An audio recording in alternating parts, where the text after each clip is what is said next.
Et pour notre sonneur police justice, comme toujours, je suis très très heureuse de retrouver nos deux chroniqueurs, Alexandre Langlois, Régis de Castelnau. Bonjour à tous les deux. Bonjour Bonjour Clément. Clémence. Il est en retard, lui.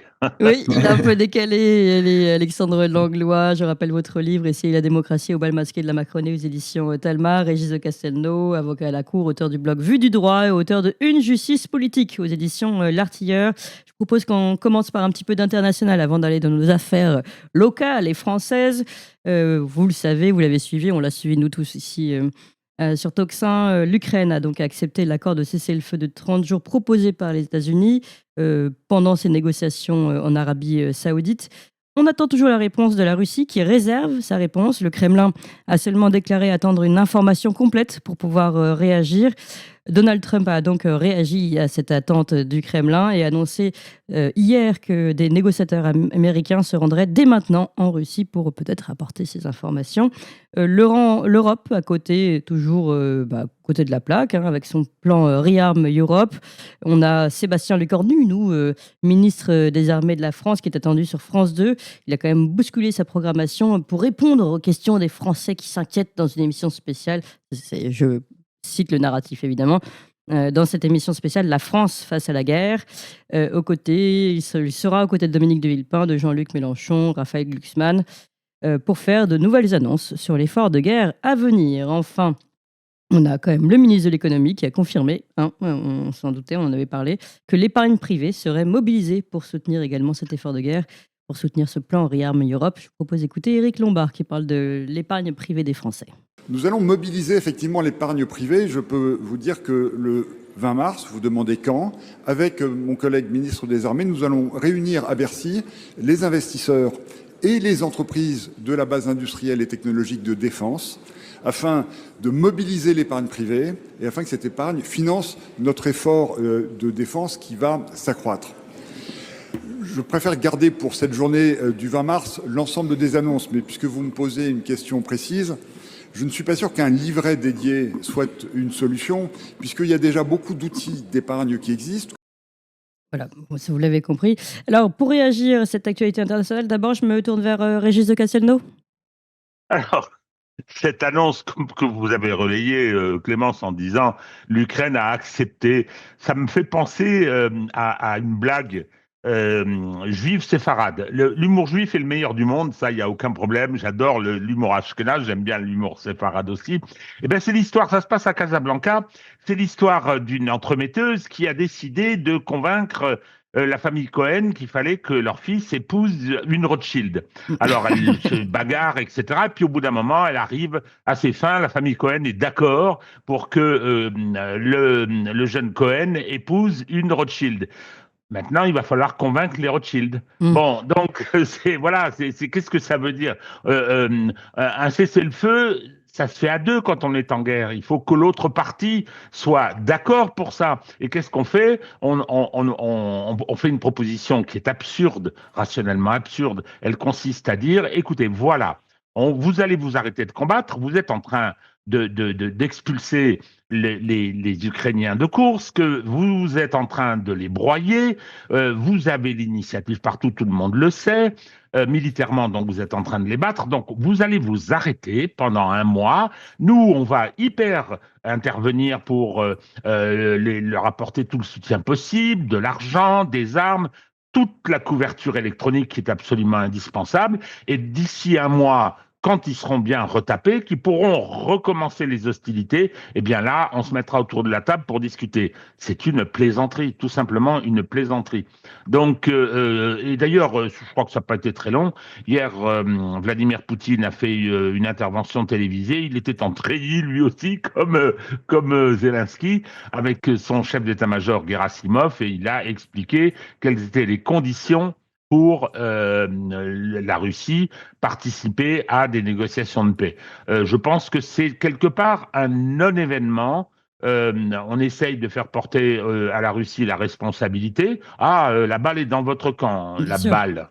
La balle, en matière de cessez-le-feu, c'est assez joli comme formule. La balle est dans votre camp. Je pense que tout ça n'ira absolument nulle part. Bon, ça ne veut pas dire que du côté des États-Unis, on ne va pas continuer à essayer de se débarrasser de ce qui constitue un obstacle à toute la remise à zéro des États-Unis, surtout sur le plan intérieur, que Donald Trump souhaite. Oui, vous pensez vraiment que ça n'ira nulle part? Vous ne pensez pas que Vladimir Poutine a des pions, certes, enfin des éléments à, comment dire, à imposer dans sa négociation, mais que peut-être il a aussi de toute façon la force, la puissance pour pouvoir l'imposer et qu'il il le fera dans cette négociation. Non, vous ne pensez Oui, pas? mais attendez. Là, il ne s'agit pas d'une négociation. On dit aux Russes, vous vous arrêtez. Vous êtes en train d'expulser les Ukrainiens qui, après 60 000 morts, vont devoir évacuer l'enclave de Koursk, dont personne n'a jamais compris au plan stratégique l'initiative et cette offensive. Et puis, donc, vous vous arrêtez et on discute dans un mois. C'est pas sérieux. Non, non. Si on doit discuter, on discute maintenant. Or, nous, ce qu'on souhaite, les objectifs russes, qu'on les apprécie ou pas, ils sont sur la table depuis le début. Depuis le début, ils sont sur la table. Il y avait les objectifs généraux sur non-adhésion à l'OTAN, démilitarisation, dénazification. Il y a eu l'accord d'Istanbul qui devait être signé, et puis depuis le refus final de Zelensky poussé par Boris Johnson à la demande de Biden, depuis ce moment-là, la Russie a mis à jour ses objectifs et il y a l'incorporation des territoires, naturellement la Crimée, le Oui. Donbass, etc. Donc, je veux dire, à aucun moment, qui que ce soit du côté ukrainien ou américain n'en parle. Il y a eu, Trump a dit, oui, ce serait pas réaliste de vouloir reprendre les territoires. D'accord, mais le problème, c'est que les Russes, ils ont des objectifs et ils ont une base de discussion. C'est celle que je viens d'énoncer. Oui. Donc, je pense que c'est de la gesticulation occidentale, mais que je peux comprendre. Je peux comprendre. Donald Trump essaye de mettre en difficulté les Européens qui se sont précipités, qui ont fait des conférences pour dire on va se réarmer, on va mettre 800 milliards d'euros sur la table alors qu'on n'en a pas le premier sou. Le ministre des Finances vient dire oui, on va mobiliser l'épargne française et il a convoqué les entreprises de défense. Attendez, dans un pays où 10% du PIB est d'origine industrielle. Mais qu'est-ce que c'est cette histoire? Enfin, je veux dire, c'est un petit peu tragique cette perte de rapport avec le réel. Oui, ça c'est certain. Alexandre Langlois. Il y a plusieurs points. Le premier point, on va revenir sur les accords de paix. Je rappelle juste qu'il y a déjà eu en 2014 les accords de Minsk et que François Hollande s'est fait piéger par 2 humoristes russes. Et dans cette conversation, quand il s'est fait piéger, il a dit oui, ces accords de paix avaient juste qu'un seul but, faire réarmer l'Ukraine pour qu'on puisse se défendre face à la Russie. Donc, il y a déjà une expérience et aujourd'hui, je pense que du coup, François Hollande n'est pas le mieux placé qu'on l'envoie venir s'exprimer partout, alors que finalement, la même stratégie avait été mise en place à l'époque par lui-même et il s'est fait piéger par 2 petits Russes, enfin humoristes. Donc ça, c'est le premier point. Donc après, à la place des Russes, je serais méfiant. Sur le reste, je suis ni dans la tête des Russes ni des Américains, mais c'est vrai que c'est assez curieux. Avant, au début, c'était les Russes et les Américains qui négociaient sans les Ukrainiens la paix. Maintenant, c'est les Américains et les Ukrainiens qui négocient la paix sans les Russes. Donc ça n'a pas beaucoup de sens si les acteurs ne sont pas autour de la table. À chaque fois, il en manque un. Oui. Donc voilà, donc ça c'est le premier point. Ensuite, sur l'épargne des Français.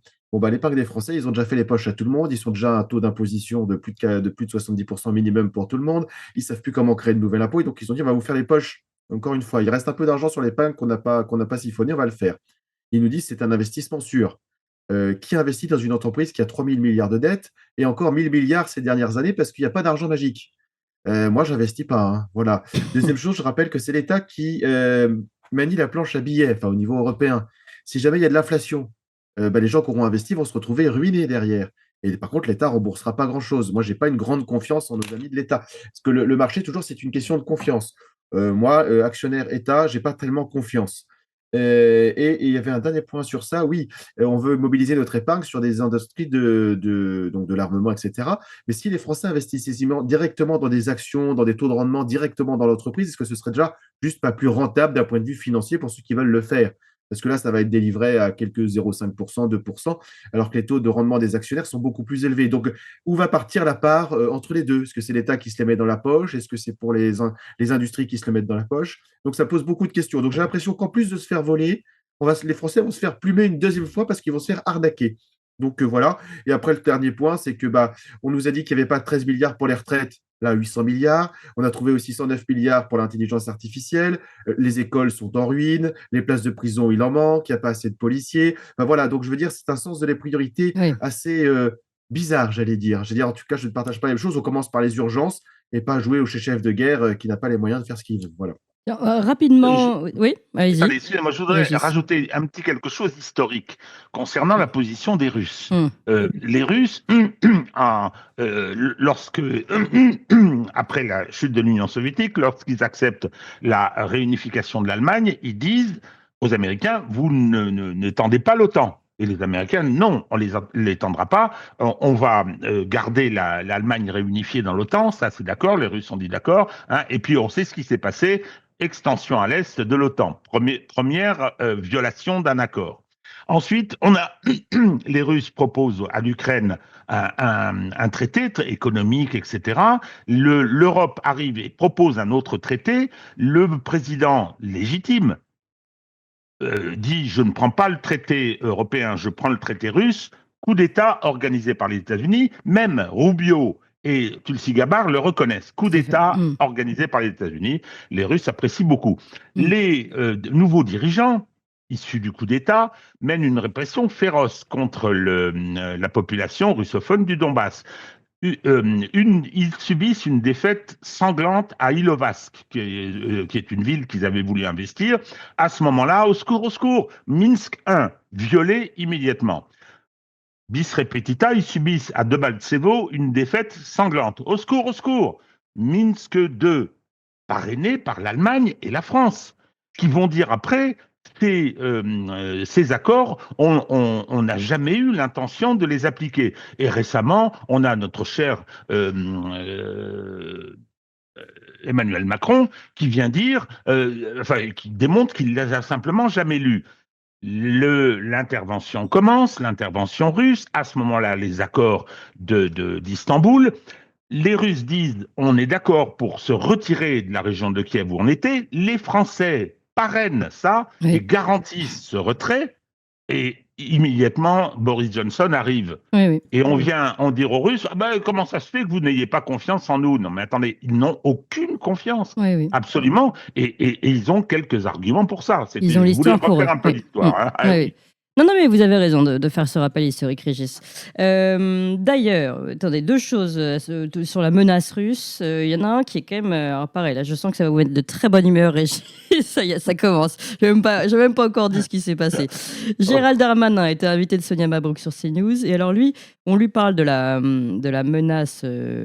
terroriste, parce qu'on fait écho à ce que disait Marine Le Pen sur la menace terroriste. Il dit, vous savez, la menace terroriste, ça peut être une menace russe. Et finalement, parce que Marine Le Pen disait, finalement, aujourd'hui, on parle plus de la menace russe, alors que la plus importante sur notre sol, c'est la menace terroriste. Vous allez entendre la réponse de Gérald Darmanin qui mélange les deux. C'est assez intéressant.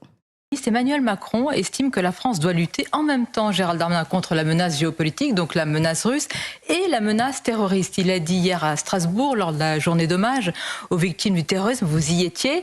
Marine Le Pen a affirmé non, que la menace la plus prégnante, selon elle, c'est la menace terroriste. Est-ce que c'est faux? C'est parfois la même chose, la menace russe et la menace terroriste. Ceux qui assassinent... Islamistes ? Oui, bien sûr. Ceux qui assassinent Samuel Paty, c'est qui? C'est des citoyens russes, tchétchènes. Quand j'étais ministre de l'Intérieur, la Russie, c'est des centaines de citoyens russes qu'elle ne veut pas reprendre. Je constate d'ailleurs que Mme Le Pen et M. Bardella n'attaquent jamais la Russie pour dire qu'ils ne reprennent pas leurs citoyens russes, tchétchènes, Ingouche. Ingouche, c'est celui qui a assassiné Dominique Bernard. Ils sont fichés S, ils sont radicalisés, ils sont islamistes, ils sont russes, il n'y a aucun doute là-dessus.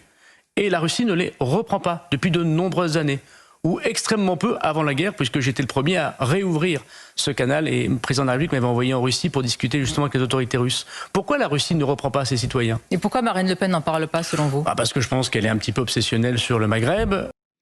Voilà. Bon, alors, beaucoup de choses à dire en fait dans cette intervention de Gérald Darmanin. Régis, vous me pardonnez, Alexandre Langlois, mais je crois que Régis a très très envie de commencer. Non, j'ai vu ça. Mais je vais la jouer comme Darmanin. La France, pays terroriste. Hein. Mohamed Merah, il était français. Les Kouachis, ils étaient français. Les assassins du Bataclan, ils étaient français. Faut faire attention à tous les pays du monde pour leur dire la France, c'est des terroristes. Non, mais il n'a pas honte.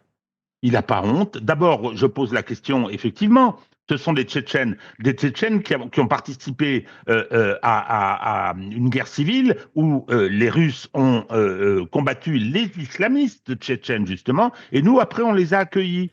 Ils avaient l'asile politique.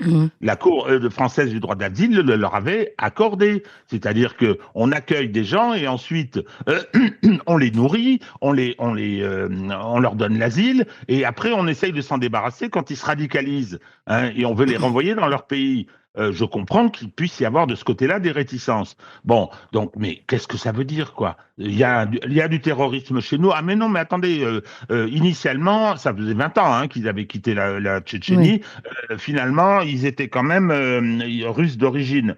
C'est vraiment... Non mais... ce ministre n'a aucune espèce de dignité. Non mais c'est surtout, Régis, et je vais me tourner vers Alexandre Langlois pour voir ce que vous en dites aussi, Alexandre Langlois, mais il y a quand même un problème de rhétorique, c'est-à-dire que, évidemment, quand on parle de la menace russe, quand Emmanuel Macron parle de la menace russe, il parle de Vladimir Poutine, homme de guerre, qui va envoyer des tanks sur le sol français. Il ne parle pas des terroristes. Donc là, ils font exprès de mélanger les deux dans l'esprit des gens. Et il répond sur la rhétorique que la menace terroriste, elle peut être d'origine russe, mais ça n'a rien à voir. On parle de tanks, on parle de terroristes qui ne sont pas évidemment dirigés par un homme d'État. Donc c'est pas du tout la même chose. Et c'est de l'abus rhétorique, Alexandre Langlois. Oui, on est bien d'accord. C'est ce que j'étais en train de reprendre parce qu'en fait, cette petite histoire de Samuel Paty me choque particulièrement. Oui, cet exemple qu'il a pris parce que j'ai travaillé dans ce service au moment de service de renseignement, au moment où cette histoire s'est passée. Donc, il y a deux choses qui m'ont choqué, parce que même dans le livre que tu présentes régulièrement, Clémence, dedans, il y a un petit passage sur ça, justement. Sur Samuel, le tueur de Samuel Paty était réfugié politique en France. La France lui a accordé l'asile. Donc, en fait, on accorde l'asile à des gens, à n'importe qui, en fait. Et à l'inverse, il y avait un Tchétchène à qui on a refusé le droit d'asile, parce que lui, il était réellement opposant au régime de Moscou, il a été assassiné à Lille, et on n'a rien fait. Donc en fait, il y a cette espèce d'hypocrisie où on accueille des gens qu'on ne devrait pas accueillir et d'autres qui mériteraient largement d'être accueillis de la même nationalité pour le coup, et là, ils se font assassiner sur notre sol, et ça ne pose de problème à personne. Donc ça, c'est le point numéro 1. Le point numéro 2, c'est que les partis de Macron, donc Darmanin en tête, ont tendance à mettre des terroristes partout. Moi, j'aimerais pas être dans leur tête, ça doit être assez dangereux. Parce que je veux dire, j'en rappelle le nom de Sainte-Soline. Gérald Darmanin voyait des éco-terroristes. Incroyable. Avant, M. Castaner, également ministre de l'Intérieur, quand des permanences LREM avaient été taguées. Attention, c'est très, très, très grave, très grave. Je ne leur cite pas taguer des permanences, c'est comment ça s'appelle, contraventionnel, voire délictuel dans certains cas, mais ce n'est pas du terrorisme. Et Castaner avait dit que c'est un acte terroriste. Donc, à force de jouer sur les mots et de les utiliser n'importe comment, à n'importe quel escient, aujourd'hui, ça n'a plus aucun sens. Et quand il y a des vrais terroristes, on n'a plus les mots pour les qualifier à cause de guignols qui les utilisent à toutes les sauces tous les 4 matins. Donc, c'est très embêtant. Et enfin, aujourd'hui, il y a monsieur, comment il s'appelle, Darmanin qui dit qu'on va lutter, ou à Macron, pardon, qu'on va lutter contre le terrorisme intérieur, les escalades internationales. Qui c'est qui nous avait dit pendant sa campagne présidentielle de 2017, il va falloir s'habituer à vivre avec le terrorisme, on n'a pas le choix, plutôt que de le combattre?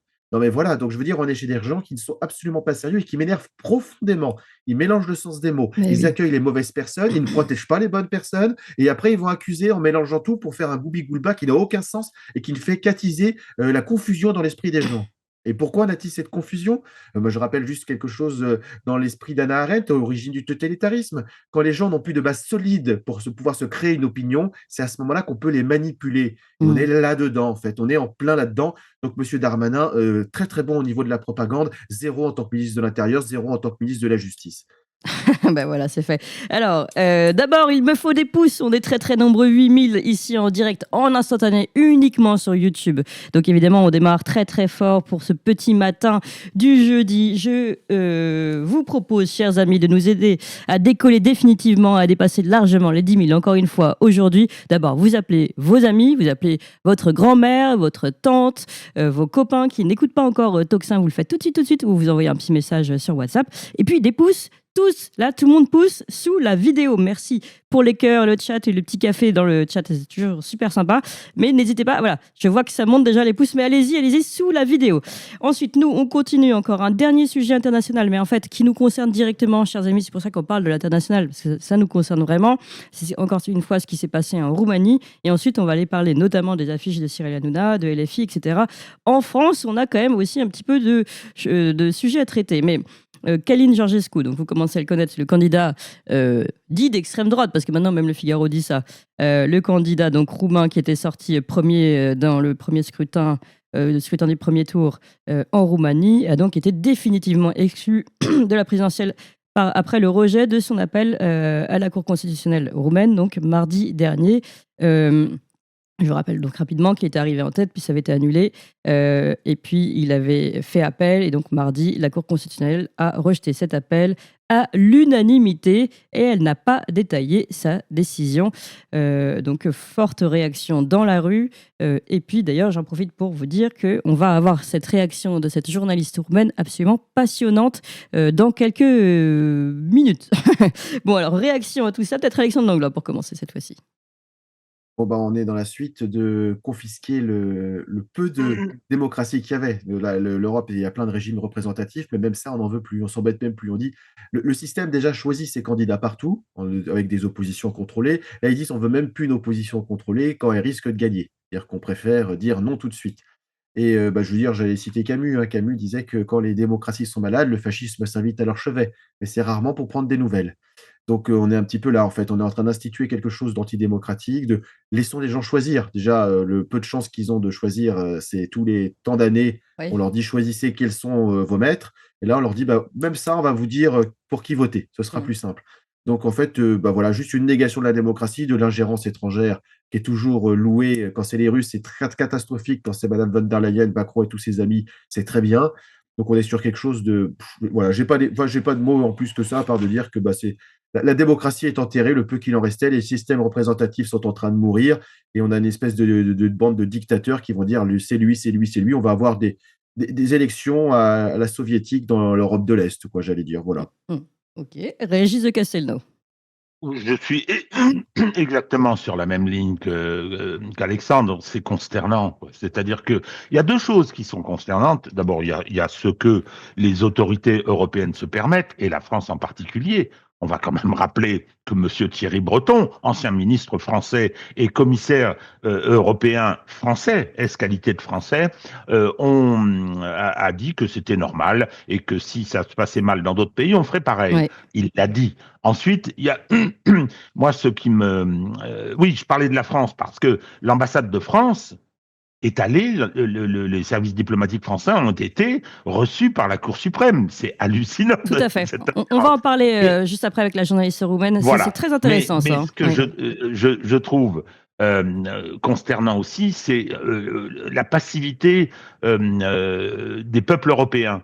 C'est-à-dire qu'ils ont ce spectacle, parce que tout le monde voit tout le monde sait tout, ils ont ce spectacle et il n'y a pas de réaction. Je ne veux pas dire que ça ne peut pas déboucher sur des catastrophes, mais à partir du moment où, effectivement, vous faites n'importe quoi, vous jugulez, vous mettez en place un système dictatorial. Je suis tout à fait désolé.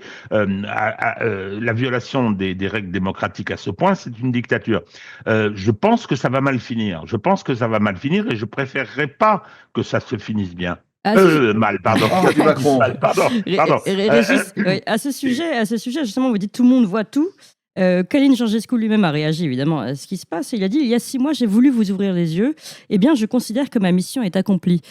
Finalement, oui, parce que au moins, il y a une forme de grand révélateur pour ceux évidemment qui veulent bien suivre un petit peu ce qui se passe, en direct de ce qu'est ce système électoral roumain. Et puis, on a vu en effet les manigances, la France qui s'y rend, les prises de parole européennes. Donc, on montre bien le problème européen dans sa globalité. Alexandre Langlois, vous souhaitez, oui. Oui, la seule chose, c'était sur ça, on va avoir la même chose en 2027. C'est-à-dire que de plus en plus, la justice est instrumentalisée pour Oui. empêcher tel ou tel candidat. Bien sûr. Il y a eu François Fillon, par exemple, la dernière fois, qui s'est pris les pieds dans le tapis. Bon, il avait fait l'erreur de dire je lave plus blanc que blanc, bah, finalement non. Mais n'empêche que les Français n'ont pas pu voter pour lui à cause d'affaires judiciaires. Mhm. Là, il y a Jean-Luc Mélenchon, on lui a mis des affaires judiciaires. Marine Le Pen, on lui met des affaires judiciaires. Donc en fait, on est en train de nettoyer la place par un gouvernement des juges. Donc là, je laisserai Régis dérouler sur la justice, mais en fait de se faire confisquer le peu de possibilités qu'on a, parce que finalement on est appelé aux urnes tous les 5 ans pour décider quel est notre nouveau maître, et là ils nous disent bah, c'est plus simple, on va vous dire pour qui voter vu qu'il n'y aura qu'un seul candidat unique, et puis il aura un score incroyable, et vous ne pourrez pas dire qu'il n'est pas légitime vu qu'il a 80% des voix. Bah, moi, ça commence à m'embêter, puisque peut-être que maintenant qu'on est élu comme Emmanuel Macron à 20,07% des voix, ça se voit que c'est pas très démocratique et qu'il n'y a pas beaucoup de majorité. Donc ils se sont dit, le mieux, c'est qu'on va faire des scores staliniens, on va refaire comme avant, et on va contrôler les résultats des élections. Donc c'est plus simple, et donc pour ça, on va contrôler les candidats. Et je rappelle pour ça qu'en France, donc c'est ça qui est aussi inquiétant, par exemple pour l'élection présidentielle, au fur et à mesure, ils durcissent les règles pour les candidats qui peuvent se présenter. Oui. Donc ils durcissent les règles d'un côté, de l'autre côté, ils mettent des procédures judiciaires. Je rappelle également qu'il y a certains élus qui veulent que les gens qui ont un casier judiciaire, qui sont fichés, etc., ne peuvent pas se présenter. Moi, je suis pour que ces gens puissent se présenter si les électeurs sont au courant de la chose. Et encore, une fiche S, comme je le rappelle régulièrement, normalement, c'est un outil pour travailler sur du renseignement, donc ça ne devrait pas être sur la place publique. Mais sur un casier judiciaire, si les gens veulent voter pour quelqu'un qui a été condamné pour X choses, s'ils estiment que c'est pas grave, eh ben, écoutez, qu'ils le fassent, qu'ils soient au courant, mais qu'on n'interdise pas, parce que sinon, il y a ce petit côté de verrouiller le système Oui. en disant ah oui, c'est la justice. Et qui c'est qui fait les lois? C'est les gens qui sont au pouvoir. Donc c'est très facile de faire des lois pour s'auto-alimenter et garder sa place bien au chaud. Et précisons, ouais, je fais juste une précision, Régis, et je vous Oui, donne la allez-y, parole. allez-y. Puisque France Info a parlé du scénario roumain en disant attention, ça pourrait nous arriver en 2027. Alors, je dis waouh, France Info quand même qui alerte. Mais en fait, il voulait dire l'ingérence russe pourrait arriver lors des élections. Donc, faisons attention aux ingérences. Et là, on voit bien en effet la petite musique de si jamais le candidat ne nous plaît pas, c'est parce qu'il aura été poussé par l'ingérence et les manipulations russes. Et voilà, en effet, ce qui peut nous arriver en 2027. Et c'est très pratique dans ce cas-là d'avoir un ennemi, un très très bel ennemi russe, donc, contre lequel l'Europe fait officiellement désormais la guerre. Donc on pourra officiellement dire qu'il faut interdire ce candidat porté par l'ennemi. Voilà, c'est ce que je voulais préciser. Régis, je vous donne la parole. Clémence, vous dites si ça peut nous arriver, mais ça va nous arriver. Oui. C'est déjà commencé. Oui. C'est déjà commencé. On va la disqualification, par exemple, de Marine Le Pen. Ah oui, regardez, elle est pro-russe, etc., etc. Non, mais on va y avoir droit. Moi, ce que je voudrais ajouter concernant, parce qu'en plus Alexandre m'y invite, c'est le rôle de la justice.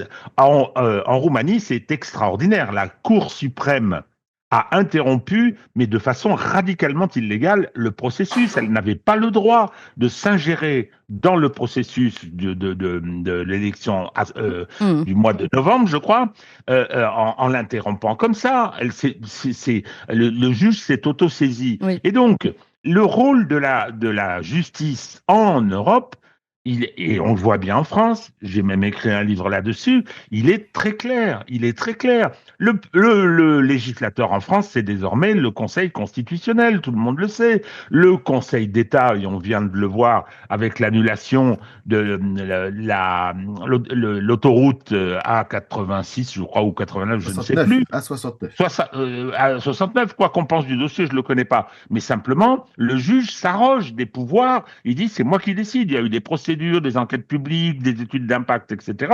Une décision a été prise après concertation et le juge a dit, non, attendez. Moi, je suis plus intelligent que vous. Je suis abonné à Télérama. Je suis abonné à Libération. Je vote aux élections pour Marine Tondelier, la très intelligente dirigeante. Eh bien, je vous dis que non, faut pas faire cette autoroute. Et donc, tout devient comme ça. C'est-à-dire ceux qui décident du fonctionnement antidémocratique qu'on voit se profiler en Europe, ce sont, au final, ceux qui sont le bras armé de ces mesures antidémocratiques, ce sont les juges, c'est la justice. Et ça, c'est très grave. Alexandre Langlois, vous souhaitiez réagir là-dessus ou on passe à la campagne de communication LFI ? Non, on peut continuer. Moi, j'ai fini de dire ce que j'avais à dire sur le sujet. Alors c'est parti pour LFI qui a lancé une campagne de communication à travers des affiches postées sur les réseaux et puis des affiches aussi collées, mais surtout sur les réseaux pour appeler à manifester le 22 mars contre l'extrême droite et ses relais, je les cite. Le problème c'est que ces affiches ont provoqué un tollé, notamment hier, en mettant en scène, une de ces affiches met en scène l'animateur Cyril Hanouna avec vous allez voir tout de suite, on va le mettre en image pour ceux qui ont l'image, évidemment, qui a été caricaturé. Certains diront que voilà, les traits juifs ont été forcés sur Cyril Hanouna, donc ce qui a déclenché des accusations d'antisémitisme, évidemment récusées par LFI. Voilà, vous le voyez, donc ça a quand même été retiré par LFI, cette affiche-là. Ils l'ont modifiée ensuite. Vous allez voir la nouvelle affiche par la suite, voilà, qui est quand même beaucoup plus soft, entre guillemets. Mais reste que la campagne a donc provoqué un tollé. Cyril Hanouna, son avocat, a annoncé qu'il allait porter plainte. Et puis lui-même a réagi énormément sur ses plateaux télé, Cyril Hanouna. Et hier notamment, on va faire une action en justice. On a énormément de chances de gagner. Ça me touche. C'est pour tous les juifs de France. LFI est bien pire que l'extrême droite. Voilà tout ce que dit notamment Cyril Hanouna. Et puis on a le garde des Sceaux, Gérald Darmanin, qui a réagi sur CNews. Il dit voilà, c'est faire ce genre de campagne d'affichage, c'est mettre des cibles dans le dos de ces journalistes, parce qu'il y a aussi Pascal Praud notamment, de ces hommes politiques ou de ces personnalités. J'espère que ces manifestations pourront être interdites par les préfets. D'autres ont rajouté que c'était une caricature qui nous ramenait aux heures les plus sombres. Notamment en faisant un parallèle avec l'affiche du film nazi Le Juif éternel qui ressemble, on pourrait rappeler les traits de Cyril Hanouna caricaturé et de cette affiche de film nazi. Voilà un peu le démarrage on va dire, du tollé LFI. Comment vous réagissez, Régis ? Euh, je ne suis pas dans la tête de ceux qui ont réalisé cette affiche. Elle est caractéristique d'une imagerie antisémite, c'est clair. C'est clair. Bon, je n'accuserai pas les gens qui l'ont fait d'antisémitisme. Je n'en sais rien. A priori, je ne le pense pas, parce que c'est tellement évident. En revanche, ce que ça montre, c'est l'absence de mémoire, l'absence de culture de ces gens-là. Je veux dire, avoir fait ça, en plus, c'était une façon de se vulnérabiliser, d'alimenter les accusations d'antisémitisme, ce qui n'a pas manqué contre LFI, accusation que je trouve en général injuste. Mais là, non, c'est la nullité de ces gens. Ils sont ignares, ils sont incultes, ils ne connaissent pas leur histoire dans ses aspects les plus sombres, les fameuses heures sombres. Non, c'est épouvantable. Cette affiche est absolument épouvantable. Elle renvoie, vous savez, la fameuse exposition en 1942 du Palais Berlitz. Elle renvoie à l'affiche du film nazi antisémite, Le Juif sus, etc., etc. Donc, non, c'est épouvantable. Et ça permet, alors c'est de bonne guerre aussi, ça permet à Hanouna de se poser en victime. Alors juste une petite remarque, il y en a marre de cette façon de dire, dès qu'on vous critique, vous me mettez une cible dans le dos. Non, mais attendez, je veux dire, personne n'a été tué, hein, depuis le début depuis le 7 octobre de l'année dernière. Il y a eu une montée de l'antisémitisme probable, mais le coup de la cible, ça suffit, quoi. Oui. Alexandre, pour commencer. Donc moi, ces affiches, elles m'ont fait réagir dans un autre sens. C'est qu'ils nous disent on va lutter contre l'extrême droite. Mais en fait, une fois de plus, ça nous montre que LFI fait partie d'une opposition contrôlée. Est-ce qu'ils vont manifester contre Macron, comme j'avais pu expliquer ici, qui coche toutes les cases du livre Reconnaître le fascisme d'Umberto Eco. Voilà, donc, ou alors le fascisme n'est pas d'extrême droite. C'est une question à se poser aussi. Mais en tous les cas, il y a des priorités. Et là, non. On va choisir même des journalistes. Donc les journalistes aussi, ça me pose question de choisir des journalistes. Pourquoi la censure, contrôler les gens?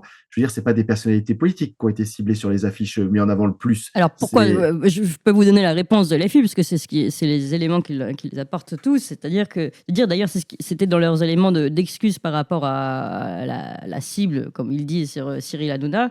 C'est-à-dire, oui, mais c'est un relais de l'extrême droite, puisqu'il travaille pour le groupe d'extrême droite, le groupe de Bolloré. Mais ça, on est d'accord, mais ça, c'est le problème, c'est que c'est eux qui choisissent de mettre des étiquettes. Je veux dire, est-ce que le groupe Bolloré était qualifié d'extrême droite? Ils peuvent se justifier quand ils disent le groupe, le Rassemblement national, je ne sais plus lequel cour de justice a dit que l'étiquette d'extrême droite était validée pour les présentations aux élections. Le groupe de Bolloré, qui a dit qu'il était d'extrême droite dans une décision de justice? Ça, c'est les appréciations personnelles de l'EFI. Et de cibler des journalistes, c'est dire on veut censurer les journalistes. Donc, je veux dire, à ce moment-là, il faut aller au plus loin, parce qu'à force de faire des raisonnements simplistes, on arrive à des amalgames, exactement ce qu'ils disent combattre. Donc, en fait, c'est un non-sens. Si on dit, bah voilà, pourquoi Bolloré est d'extrême droite, pourquoi ce groupe, expliquons, donnez les éléments. Là, on cite deux personnes qui sont des journalistes, donc le dernier maillon de la chaîne, a priori. Et là, quand on veut censurer des journalistes, en général, c'est jamais bon signe pour la démocratie d'un régime. Donc là, eux, ils veulent censurer. En fait, on est toujours dans la même logique en France. On veut censurer tous ceux qui ne pensent pas comme nous, plutôt que de débattre avec les gens qui ne sont pas d'accord avec nous. Je ne parle pas pour Toxa, je parle pour les médias mainstream et tous ces partis politiques qui veulent se taper dessus. Et donc, voilà, donc ils ont voulu faire le buzz. Bon, bah, ils ont fait le buzz. Finalement, ça s'est retourné contre eux. Effectivement, ils sont déjà toujours sur la ligne avec ces accusations d'antisémitisme, pas parce qu'ils sont antisémites, mais parce qu'ils soutiennent la Palestine contre Israël. Donc aussi cette confusion législative qu'ils ne mettent pas en avant. Donc et derrière, Hanouna réagit, ce qui est assez de bonne guerre. Ils changent l'affiche, donnant raison à Hanouna. Mais après, d'un point de vue de l'affiche, effectivement, c'est mieux de montrer des gens qui ont l'air très méchants. Et voilà, quand on veut dire du mal de quelqu'un, effectivement, tout le monde met Pascal Pro, je ne sais pas si on va pouvoir le montrer. Pascal Pro n'a pas l'air particulièrement méchant, mais bon. Non, mais sur Hanouna, oui. Ah, Pascal Pro, c'est pas son meilleur profil quand même. Oui. C'est Plantu qui est le dessinateur dans le monde qui joue à ça. Donc voilà. Et après, il y a une autre chose, il y a deux autres points. Donc, si jamais ils voulaient faire des choses un peu courageuses, moi, je repense au journal El Manifesto qui avait fait une de journal au moment des élections européennes avec Macron, tout seul, avec marqué Vedi, Vidi, Vici. Voilà, ça au moins il ciblait vraiment les gens qui sont dangereux et tout de suite. En France, non, on n'a pas ce courage-là. Et par contre, il y a un dernier point, c'est de Darmanin. Il a dit que lui, à cause des affiches, il faut interdire. Ah bah oui, parce qu'en fait, il y a quelque chose qui confond tout ici. À cause des affiches, il veut interdire les manifestations. Donc lui, forcément, il se pointe. Ça n'a rien à voir. C'était pour vous, Alexandre Langlois. Mais oui, mais le problème, c'est que c'est deux sujets qui ne sont pas corrélés, en fait. Les affiches peuvent être scandaleuses. Effectivement, moi, je les trouve pas appropriées, mais dans un débat démocratique, pourquoi pas. Mais après, cibler les gens ad nominem, je trouve ça nul. Je suis plus pour un débat sur les idées. Bon, voilà. Donc, on interdise les affiches, il peut y avoir débat, on peut les reformuler. Et les filles, a pris acte, il l'a refait. Par contre, censurer les manifestations au nom des affiches, ça n'a rien à voir. Je rappelle juste les propos de Gérald Darmanin pour que tout le monde sache de quoi vous parlez. Il a dit, donc après avoir dit c'est mettre des cibles dans le dos des journalistes, il a dit « J'espère que ces manifestations pourront être interdites par les préfets. » Voilà. Donc voilà, donc ça c'est ce que, en plus tu l'avais rappelé juste au début, c'est pour ça que je rebondis encore plus aisément dessus, c'est qu'en fait on veut encore une fois de plus interdire les manifestations.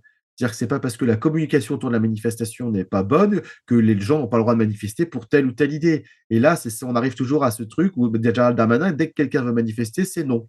Voilà, il y a tel groupe qui veut manifester, c'est non, c'est non, c'est non, c'est non. Et la dernière fois, en plus, il peut se ridiculiser parce qu'en fait, il voulait, par exemple, je ne sais plus, pour le Journée de la Femme, le groupe Némésis, tout le monde ne voulait pas qu'il manifeste. Finalement, la justice leur a dit qu'ils pouvaient manifester. Donc, en plus, ils se montrent ridicules derrière sur leur grand truc. Ou alors, il faut qu'ils fassent comme du Valls. Valls fait des arrêtés et des choses dans son coin pour interdire, par exemple, les spectacles du Dieudonné. Il fait ça de façon parfaitement illégale. Et puis derrière, au bout de plusieurs années, il perd au tribunal. Mais les choses sont déjà passées. Donc, en fait, on est sur des artifices pour museler la population, museler le débat d'idées, museler les manifestations. Et je rappelle aussi pour les manifestants qui iront dans les manifestations, même s'ils sont autorisés, le seul budget de l'État qui a été sanctuarisé, c'est celui de la répression. Voilà. Donc, courage à ceux qui iront dans la rue, quelles que soient leurs opinions. Oui. Sauf s'ils sont pro-Macron, bien évidemment. Oui. Régis, j'ai une question de droit sur ce sujet. Parce que, rappelons, là, caricature, moi, quand je pense à caricature, je pense évidemment aux caricatures de Charlie Hebdo, et là, la défense de la liberté d'expression par tous. Alors, quel est le cadre qui fait qu'à un moment donné, la caricature, à quel moment, est-ce que vous pouvez nous resituer ça pour nous tous, à quel moment il y a eu excès dans la caricature entre la campagne d'affichage de LFI et celle de Charlie Hebdo, de caricature en général. Allez-y. Sur le plan juridique et éventuellement judiciaire, alors ils ont déposé des plaintes en disant que c'est une expression antisémite. On a le droit dans sa tête d'être antisémite, c'est la liberté de conscience. Je n'aurais aucune sympathie pour les gens qui sont comme ça, mais c'est une donnée. Ensuite, la liberté d'expression, elle peut être limitée, contrôlé a posteriori par le juge, etc. Bon, donc là, en l'occurrence, est-ce que c'est l'expression d'un antisémitisme? C'est difficile à prouver parce qu'il y a un procès d'intention. cette affiche est pourrie pour quelqu'un comme moi, parce que je connais mon histoire, parce que je suis âgé, hein, donc, mais la limite, elle est justement, si on commet un acte, on a une expression, on fait une affiche dont on peut penser que la motivation était une motivation antisémite ou à l'encontre d'autres, d'autres ethnies, oui, là, si cette preuve est rapportée, on peut sanctionner.